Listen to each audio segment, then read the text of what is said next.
हमारा धर्म क्या है? हमारा धर्म है सत्य।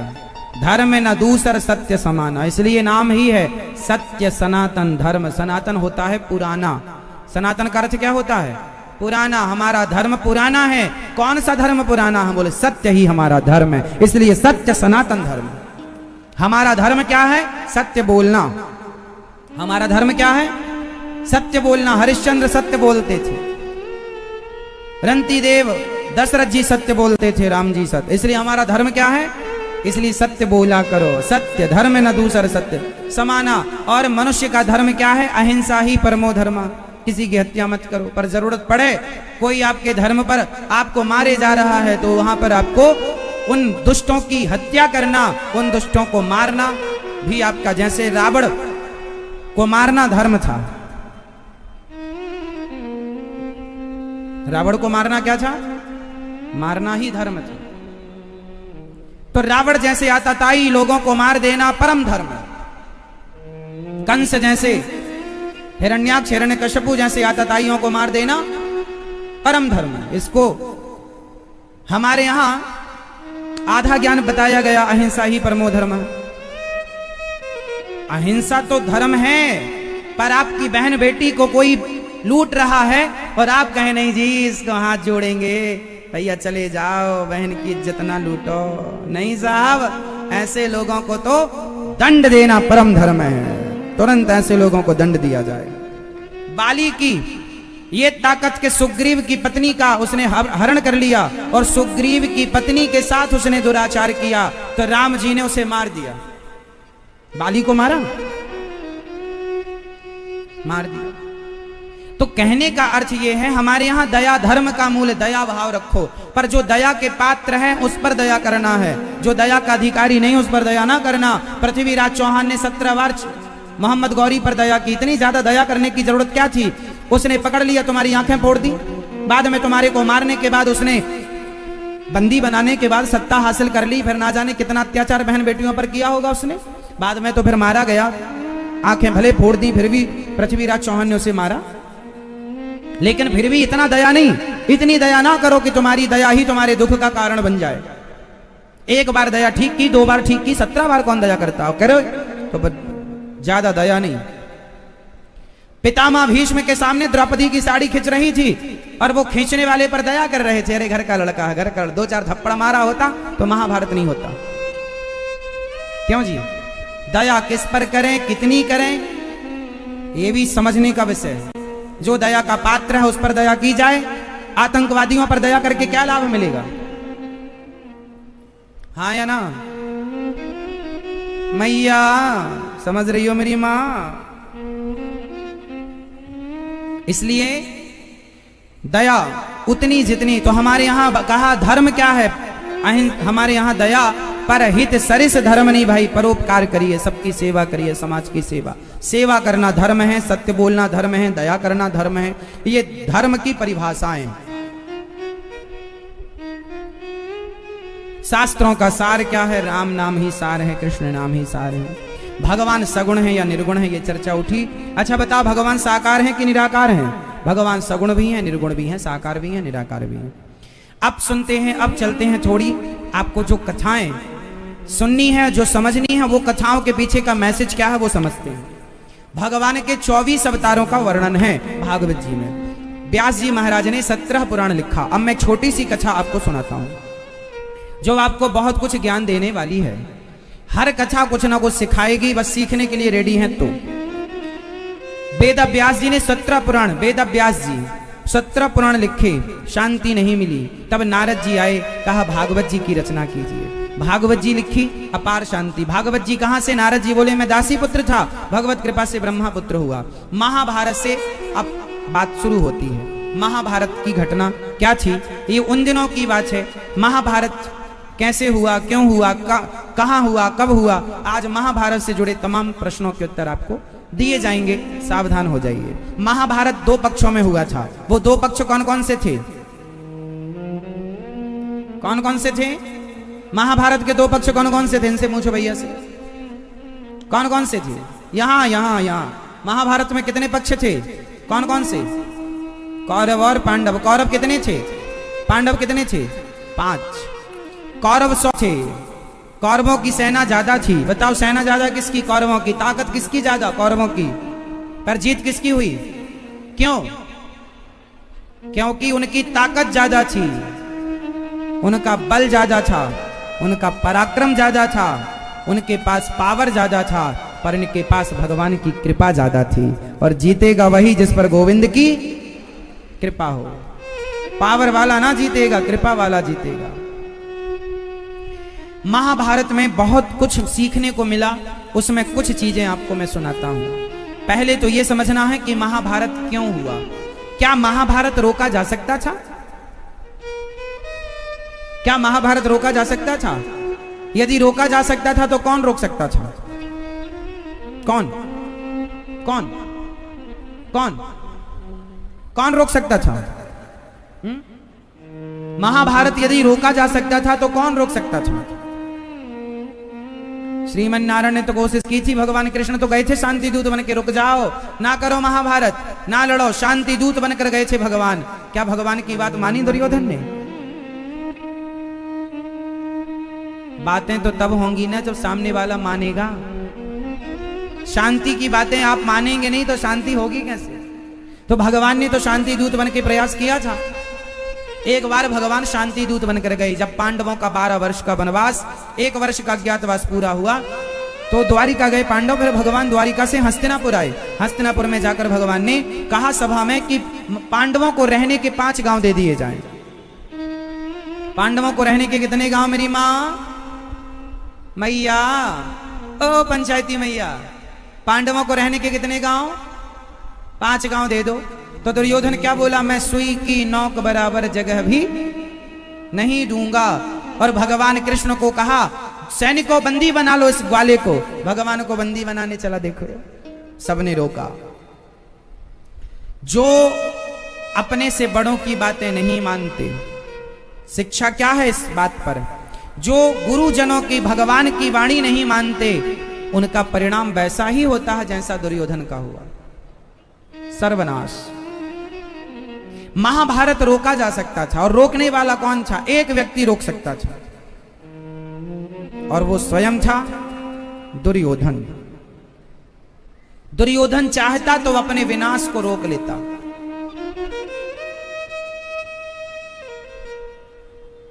स्वयं चाहता तो रोक लेता, लेकिन स्वयं कैसे चाहता?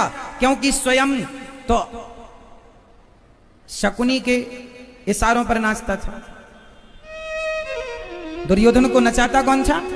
शकुनी। शकुनी इसलिए वहां पर नचाने वाली थी मंथरा, कैकेयी मां को यहां पे नचाने वाला था शकुनी। और याद रखना, जब जब बड़े विवाद, बड़े बड़े झगड़े हुए तो किसी शकुनी या किसी मंथरा के कारण ही विवाद और झगड़े हुए। इसलिए समाज में शिक्षा आपके लिए है कि आज यदि आप प्रेम मोहब्बत से रहना चाहते हैं तो शकुनी और मंथराओं से बच के रहिए। जब महाभारत स्टार्ट हुआ, कितने दिन तक चला था महाभारत? कितने दिन तक चला महाभारत? कितने दिन? 8 महीने? 18 महीने? कितने दिन चला महाभारत? कितने दिन चला? 18 दिन। सिर्फ 18 दिन। कहां हुआ था महाभारत? कुरुक्षेत्र में। जब महाभारत स्टार्ट हो गया और उस महाभारत में इस तरफ से बाण, उस तरफ से बाण छोड़े जाने लगे, और तभी अपनों की लाशों से गुजरना पड़ा। थर थर कांप गए अर्जुन, कांप गए धर्मराज युधिष्ठिर। भगवान ने सांत्वना दी। और महाभारत के युद्ध में तो एक पड़ाव ऐसा भी आया जब द्रौपदी की आंखों में आंसू आ गए, और जब द्रौपदी ने कहा गोविंद अब मेरी लाज आपके हाथ में है। तब भी आपने मेरी लाज बचाई थी जब मेरी साड़ी उतर रही थी, आज भी मेरी लाज आपके हाथ में है। भगवान बोले द्रौपदी क्या हुआ? आज कौन सी मुसीबत आ पड़ी? द्रौपदी ने कहा गोविंद आज मुसीबत का पहाड़ टूट पड़ा। क्या मुसीबत है? क्या मुसीबत आ गई? क्या संकट आ गया? क्या हुआ द्रौपदी? तब द्रौपदी ने बताया कि गोविंद कल का युद्ध आखिरी युद्ध है। क्यों? भीष्म पितामह ने प्रतिज्ञा ले ली है कि कल मैं पांडवों को मार दूंगा या फिर मेरा युद्ध आखिरी युद्ध होगा। पितामह को मारने की ताकत पांडवों में नहीं है और पितामह की प्रतिज्ञा अधूरी नहीं होती। उन्होंने कह दिया कि कल का युद्ध मेरा या पांडवों का अंतिम युद्ध होगा। हे द्वारिकाधीश, मेरे पतियों की रक्षा कीजिए। भगवान बोले, द्रौपदी मैं क्या कर सकता हूं, मैं तो महाभारत लड़ ही नहीं रहा, मैं तो केवल अर्जुन का सारथी हूं। द्रौपदी ने कहा, हे गोविंद, आप तो सब कुछ ना करते हुए भी सब कुछ करते हैं, मेरे पतियों के प्राणों की रक्षा कीजिए। भगवान बोले, मैं कुछ नहीं कर सकता, पर एक बात जानता हूं कि तुम बहुत कुछ कर सकती हो। तो द्रौपदी बोली, क्या मैं युद्ध करने जाऊं गोविंद? नहीं, कुछ लड़ाइयां बिना लड़े जीती जा सकती हैं, विवेक से। तुम भी ये लड़ाई विवेक से जीत सकती हो। कहा, क्या करूं मैं? चलो मेरे संग, लंबा घूंघट डालो और चलो। आज द्वारिकाधीश ने लंबा सा घूंघट डलवाया द्रौपदी को और रात्रि के 2 बज रहे थे। सबसे बचते बचाते छिपते छिपाते भगवान भीष्म पितामह के कक्ष में पहुंच गए। स्वयं तो बाहर खड़े हो गए और द्रौपदी से कहा, जाओ भीष्म पितामह को प्रणाम करना। बस रात्रि के 2 बजे लंबा घूंघट डालकर द्रौपदी मां गई। उस समय पितामह जाग रहे थे, भगवान के ध्यान में खोए थे भीष्म पितामह। द्रौपदी मां ने प्रणाम किया, पितामह प्रणाम।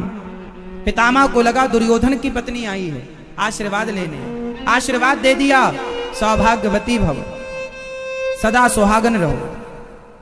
और जब ये वरदान मिला तो द्रौपदी मां ने अपना घूंघट उठाया, पितामह सुबह के युद्ध में मेरे पतियों को मारने की प्रतिज्ञा ली है आपने, और आज मुझे सौभाग्यवती का सुहागन का वरदान दे रहे हैं। पितामह अवाक रह गए। पितामह बोले, द्रौपदी तुम यहां? पितामह को क्या पता था कि ये द्रौपदी है, उन्हें तो ये लगा ये दुर्योधन की धर्म पत्नी है।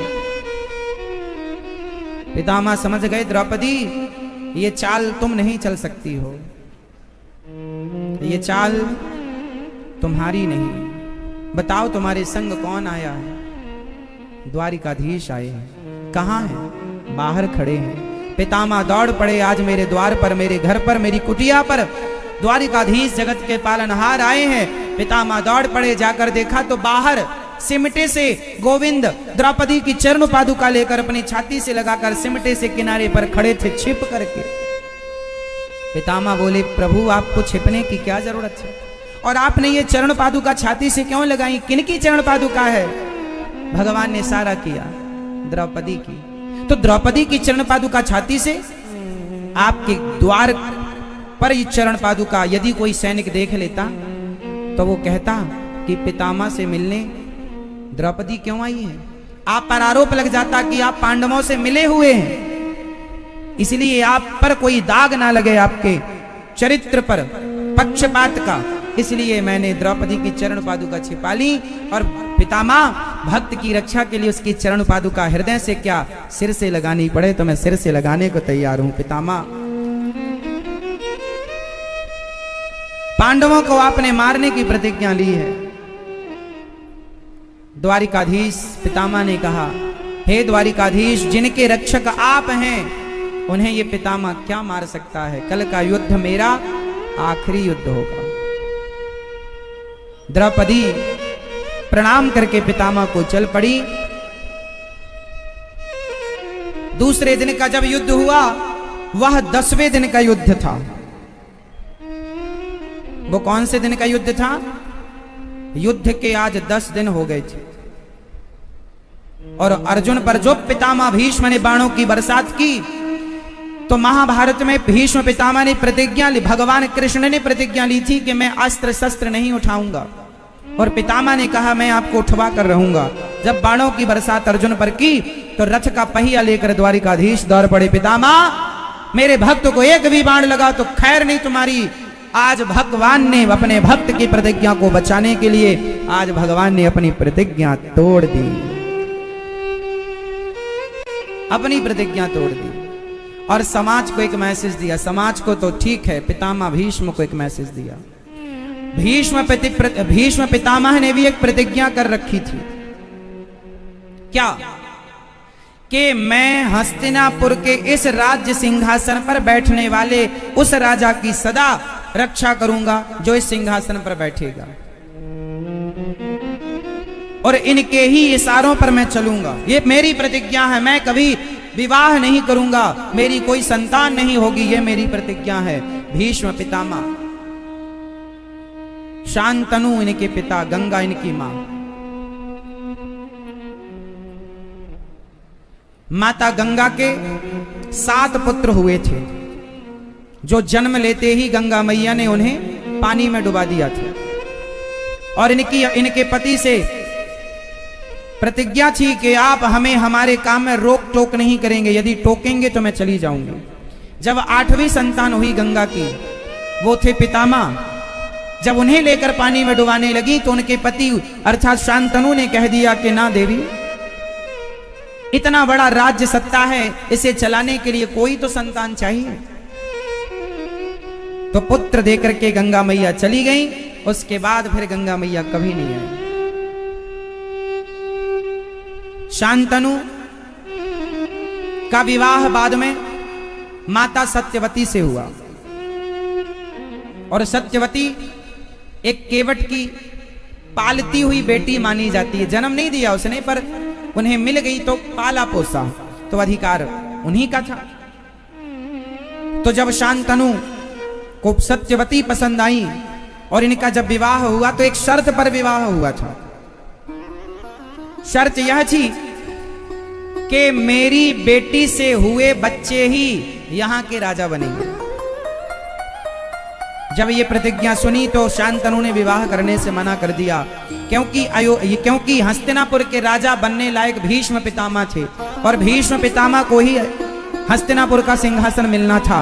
लेकिन क्यों नहीं मिला जानते हैं? क्योंकि जब भीष्म पितामह के पिता का दूसरा विवाह हुआ तो उस लड़की के पिता ने शर्त रख दी कि मेरी लड़की, मेरी बेटी से पैदा हुई संतान ही हस्तिनापुर की सिंहासन पर बैठेगी। यदि ये मंजूर है तब तो मैं अपनी बेटी का विवाह करूंगा आपसे।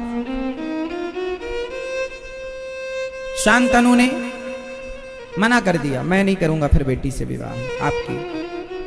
जब ये बात भीष्म पितामह को पता लगी तो भीष्म पितामह ने अपने पिता से कहा, पिताजी आप विवाह कर लीजिए, मुझे इस गद्दी पर बैठने का कोई लोभ नहीं है। तो फिर बात आगे बढ़ी कि ठीक है, आपकी बेटी से पैदा हुई संतान ही इस गद्दी पर बैठेगी। तो उन्होंने दूसरी प्रतिज्ञा रख दी सत्यवती के पिता ने। योजनगंधा भी नाम था सत्यवती का, योजनगंधा कि योजनगंधा के पिता ने कहा, सत्यवती के पिता ने कहा कि चलो आप तो अपने बेटे को नहीं बिठा लोगे, पर जब इनके बेटा होगा तब तो आप हस्तिनापुर का राज्य से दे देंगे। तो भीष्म पितामह ने कहा कि मेरा कोई बेटा होगा ही नहीं, आज मैं प्रतिज्ञा करता हूं अपने पिता के सुख के लिए, क्योंकि उनके सुख पर बार बार मैं बाधा बन रहा हूं। मैं प्रतिज्ञा करता हूं आकाश को, देवताओं को, पृथ्वी को, नदी और समुद्र को साक्षी मान करके ये भीष्म पितामह अखंड ब्रह्मचर्य का पालन करेगा और मैं कभी विवाह नहीं करूंगा, और इस सत्ता पर, इस गद्दी पर बैठने वाले प्रत्येक राजा की सेवा और रक्षा मैं करूंगा। जब ये बात सुनी गई तो मत्स्य सत्यवती का विवाह हुआ, और जब सत्यवती का विवाह हुआ तो सत्यवती के पति अर्थात भीष्म पितामह के पिता शांतनु ने पितामह को वरदान दिया, बेटा तुमने पिता के लिए इतना बड़ा परित्याग किया है, जाओ मैं तुम्हें इच्छा मृत्यु का वरदान देता हूं। तो भीष्म पितामह को जो इच्छा मृत्यु का वरदान था, यदि आपसे कोई सवाल करे कि भीष्म पितामह को इच्छा मृत्यु का वरदान किसने दिया, तो उनके पिता ने दिया था ये इच्छा मृत्यु का वरदान, कि बेटा एक पिता की आज्ञा, पिता का आशीर्वाद था भीष्म पितामह पर कि जाओ तुम्हारी इच्छा मृत्यु होगी। इच्छा मृत्यु जानते हैं, जब तुम चाहोगे तब मरोगे, नहीं चाहोगे नहीं मरोगे। तो भीष्म पितामह की प्रतिज्ञा थी कि इस सिंहासन पर बैठने वाले की रक्षा करूंगा, और पितामह की यह प्रतिज्ञा सही थी या गलत थी? जोर से, जोर से। यदि गद्दी पर कोई नालायक राजा बैठा हो, बलात्कारी राजा बैठा हो, तो क्या पितामह भीष्म आप तब भी उसकी रक्षा करेंगे? इसलिए भगवान कृष्ण ने अपनी प्रतिज्ञा तोड़ दी, ये बताने के लिए कि पितामह सही वक्त पर आपने अपनी प्रतिज्ञा तोड़ के दुर्योधन को खदेड़ दिया होता तो ये महाभारत ना होता। तोड़ देना चाहिए प्रतिज्ञाएं। यदि गलत रास्ते पर कोई जा रहा है और आपकी प्रतिज्ञा आपको रोके बैठी है, ऐसी प्रतिज्ञा ना करो। और कर ली है। जब दुर्योधन गलती कर रहा था भरी सभा में द्रौपदी के कपड़े उतारने की, तो पितामह को अपनी प्रतिज्ञा तोड़ देनी चाहिए थी कि इस सत्ता पर, इस गद्दी पर ऐसे नालायक, ये दुर्योधन भविष्य का राजा था, युवराज था, धृतराष्ट्र के बाद यही उस गद्दी पर बैठता, तो बैठने के पहले ये भाभी के कपड़े उतार रहा है, इस गद्दी पर बैठने के बाद क्या करेगा?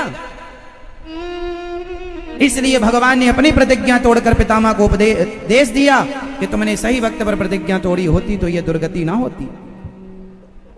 इसलिए जीवन में गलत निर्णय ना लिया करो, और लिए हो तो भूल जाओ उन गलत निर्णयों को। भीष्म पितामह को अर्जुन ने बाण मारा, भगवत कृपा से छलनी हो गया शरीर, बाणों की सैया पर लेट गए भीष्म पितामह। और महाभारत के युद्ध में भीष्म पितामह जब गए, उसके बाद सेनापति पितामह के बाद किसे बनाया गया? गुरु द्रोणाचार्य को अब सेनापति बनाया गया। और गुरु द्रोणाचार्य जब सेनापति बने महाभारत के, तो गुरु द्रोणाचार्य ने एक चक्रव्यूह की रचना की। कौन सा व्यू बनाया? चक्रव्यूह। और उस चक्रव्यूह में फंसना था अर्जुन को, पर अर्जुन तो जाना और आना दोनों जानते थे, पर फंस गया एक छोटा सा बच्चा। क्या नाम था? अभिमन्यु। उस चक्रव्यूह में जाकर के अभिमन्यु जब फंसे, तो अभिमन्यु को चक्रव्यूह में जाना तो आता था, वापस आना? अच्छा ये बताओ, जाना कहां सीख लिया था? जोर से। मां के पेट में। अच्छा ये बताओ, अभिमन्यु ने जब मां के पेट में ही चक्रव्यूह में जाने की कला सीख ली, तो मां के पेट से बाहर आने के बाद क्या आने की कला नहीं सीख सकते थे? क्यों नहीं सीखा? क्यों नहीं सीखा? अरे चलो चलो, जाना सीख लिया, 9 महीने बाद अपनी मां के पेट से बाहर आ गए। जब ये 5 साल के थे अभिमन्यु, जब ये 10 साल के थे अभिमन्यु, जब ये 13 साल के थे अभिमन्यु, तो अपने पिता से पूछना चाहिए था ना कि पिताजी हमें आने की विद्या भी दो, जाने की हमने तो पेट में सीख ली थी।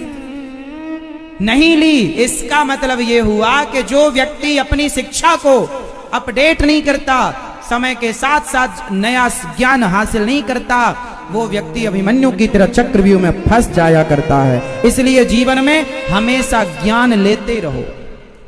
मेरे पास जो है पर्याप्त है, इस घमंड में रहोगे तो कुछ ना कर पाओगे। ज्ञान हमें नित्य नया चाहिए, सीखते रहो। इस कथा से क्या शिक्षा मिली आपको? कि अभिमन्यु ने अपने आप को अपडेट नहीं किया। जन्म ले लिया तो सीख लेना था, पर नहीं सीखा। इसलिए सीखते रहो। क्या करते रहो? अभिमन्यु मारे गए चक्रव्यूह में। किसके तत्वाधान में मारे गए? गुरु द्रोणाचार्य उस समय सेनापति थे। युद्ध का नियम था, एक योद्धा से एक ही लड़ेगा। एक सारथी यदि रथ पर है, एक योद्धा और दूसरा भी रथ पर है, तो युद्ध, एक नीचे और एक ऊपर तो युद्ध नहीं होगा। एक का हाथ खाली है और दूसरे के में तलवार है तो भी युद्ध नहीं होगा। आपने हत्थे पर वार नहीं कर सकते। लेकिन युद्ध के जितने नियम थे, सारे नियम तोड़ दिए गए अभिमन्यु की हत्या के लिए। दुर्योधन ने मारा, शकुनी ने मारा, वहां पर दानवीर कर्ण भी थे, मारा। भीष्म पितामह ने मारा, भीष्म पितामह ने, गुरु द्रोणाचार्य ने मारा, सबने मारा। एक योद्धा से 7 महारथियों ने, जयद्रथ ने मारा। मरे हुए बच्चे के सिर पे लात जयद्रथ ने मारा था अभिमन्यु जब मर गए। जब आपने मर्यादा तोड़ दी, आपने युद्ध के नियम तोड़ दिए, तो फिर अब ये आपके लिए भी टूटेगा, तब नानी याद आएगी। अभिमन्यु मारे गए। भीष्म पितामह, अर्जुन ने प्रतिज्ञा ले ली, कल के युद्ध में मैं जयद्रथ को मार दूंगा, यदि नहीं मारा तो मैं चिता पर जल जाऊंगा। कल के युद्ध में किसको मारना है? जयद्रथ। जयद्रथ कौन है? कौन है जयद्रथ? मैया बताओ जयद्रथ कौन थे? दुर्योधन के जीजा, दुर्योधन के जीजा जी थे। अब लो भैया दूसरे दिन का युद्ध हुआ। जयद्रथ तो भागना चाहा पर उसे रोका गया कि भैया हम तेरी रक्षा करेंगे। बड़ी सिक्योरिटी बढ़ाई गई और रखा गया। तब वहां पर भगवान ने एक लीला रची थी, पता है आपको? अच्छा बताओ, भगवान पक्षपाती हैं या नहीं? जोर से, भगवान पक्षपाती हैं या नहीं? मैया, ये मैया सो रही है, क्या कर रही है? जगाओ मेरी माँ, सो गई मेरी माँ।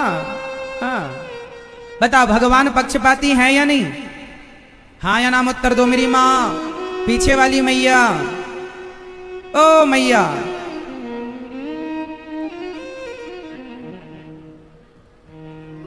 बताओ भगवान पक्षपाती हैं या नहीं?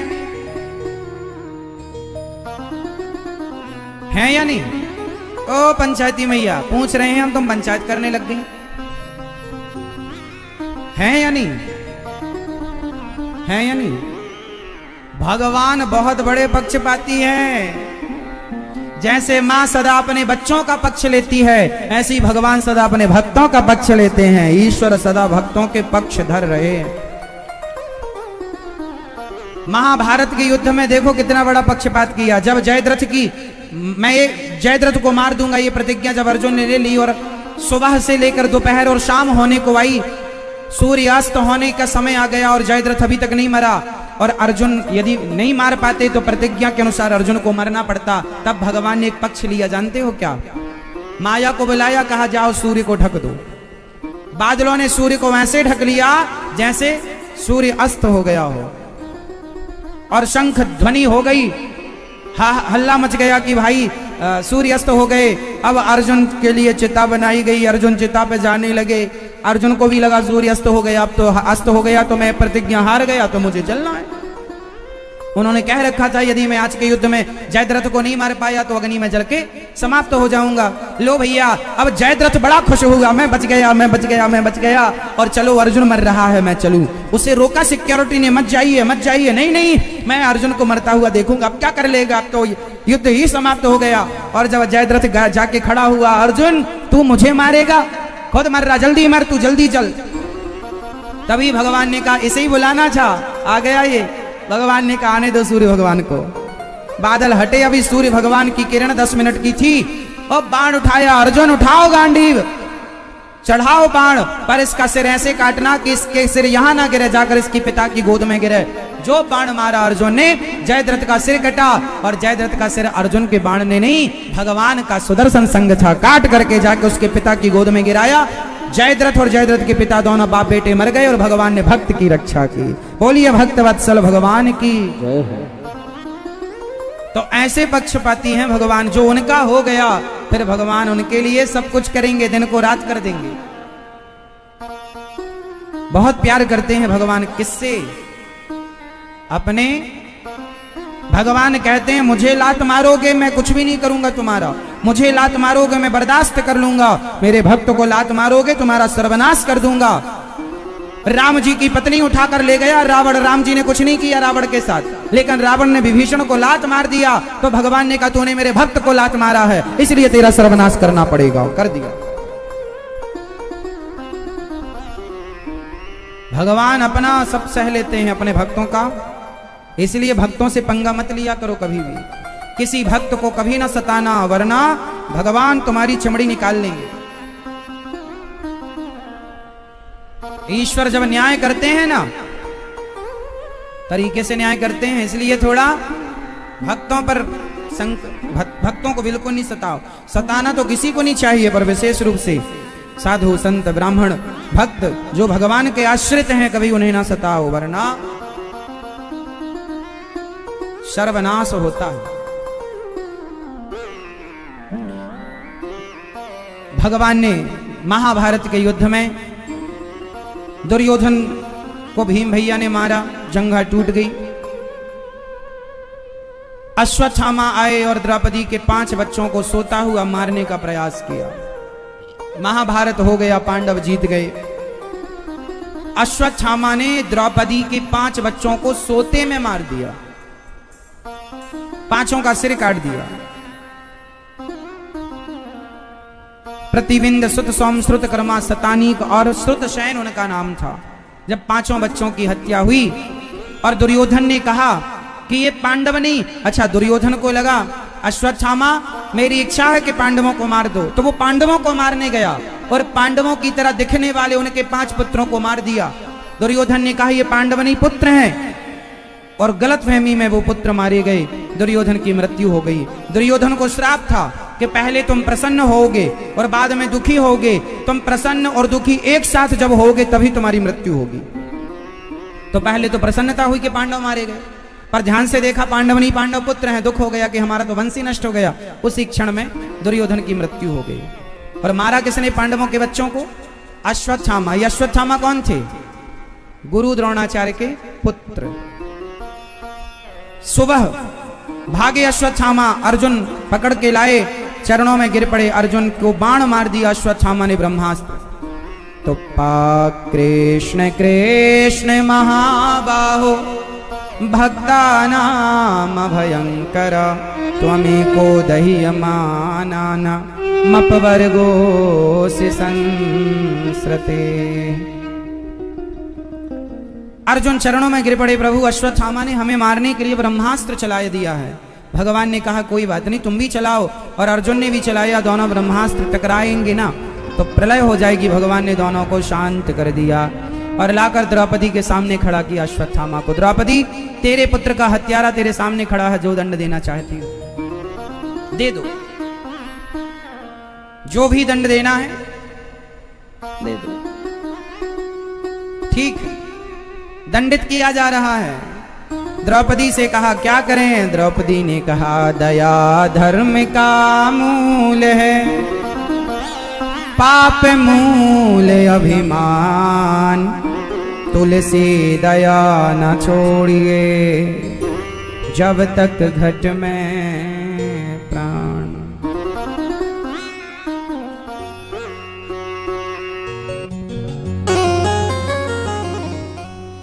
क्यों सो रही हो माँ,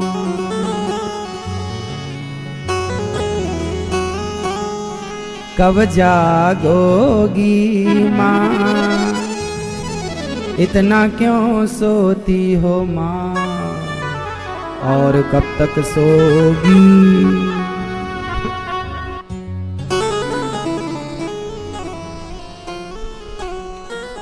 मस्त हमारी मैया सो रही है, मस्त। अच्छा ये बताओ, द्रौपदी के 5 बच्चे मार दिए अश्वत्थामा ने, और अश्वत्थामा सामने खड़ा है। द्रौपदी मैया कह रही है छोड़ दो। क्या करना चाहिए इसके साथ? क्या करना चाहिए? हाँ, क्या करना चाहिए? शरण में आया हुआ कितना भी बड़ा अपराधी हो उसे क्षमा कर देना ही हमारा धर्म है। अश्वत्थामा शरण में आए, पहला। दूसरा, वो गुरु पुत्र हैं, ब्राह्मण हैं, मारना सही नहीं है, इसलिए द्रौपदी ने कहा छोड़ दो। 5 बच्चे मर गए जिन मां के, वो कह रही हैं छोड़ दो। मतलब विवेक नष्ट नहीं हुआ तब भी, जब 5 बच्चे मारे गए। देखो, मरना जीना तो प्रकृति का नियम है, लेकिन आप अपने विवेक को नष्ट ना होने दीजिए, इसका ख्याल रखिए। और द्रौपदी एक माँ है, और माँ करुणा से भरी होती है। माँ के अंदर क्या होती है मेरी माँ? करुणा। पर आजकल की कुछ माएं ना केवल अपने बच्चों में करुणा करती हैं, दूसरे के बच्चों को बिल्कुल प्यार नहीं करती। अरे माँ तो माँ होती है, सबके बच्चों में तुम्हारा प्रेम होना चाहिए।